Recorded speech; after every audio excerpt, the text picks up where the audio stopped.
नाज़रीन बान सईदाबाद वेझो मल्हार बिरादरी जे विंदुरनि में पुराणे तकरार तां जहिड़े में हिकु ॼणो क़त्ल थी वियो आहे। इन हवाले सां असां टेलीफोन लाइन ते मौजूद आहिनि निज़ाम गंभीर।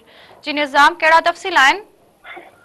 हाँ जी बिल्कुल, मां तव्हांखे ॿुधायां त बान सईदाबाद जे भरिसां पुराणो ॻोठ बूबक वेझो मंचर ढंढ जेका एशिया खंड जी मशहूर ढंढ आहे, उन ते ॻोठ मलूक मल्ला में मल्हार बिरादरी जे ॿिनि धुरनि में जेको पुराणो तकरार सां हिन वक़्तु जहिड़ो थी पियो।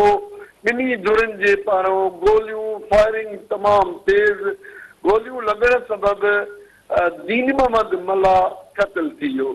जॾहिं त इतला ते सेवण ऐं बूबक पुलिस जाइ वारदात ते पहुती लाश दीन मोहम्मद मल्ला जो खणाए सैयद अब्दुल्ला शाह इंस्टीट्यूट अस्पताल सेवण ॾांहुं मुंतकिल कयो। जॾहिं त मां तव्हांखे ॿुधायां त उते इलाइक़े में इहे जेको चोबोल हली रहिया त ही ऐं जहिड़ो पुराणे तकरार सां थियो आहे। वधीक पुलिस इहो ॿुधायो त पुराणे तकरार जहिड़ो थियो जंहिं दौरान ॿिन्ही धुरनि जी तेज़ फायरिंग थी ऐं हिकु माण्हू खे नुक़सानु पहुची वियो। जॾहिं त वाक़े बैदि फायरिंग कंदड़ जवाबदार फिरार थियण में कामयाब थी विया।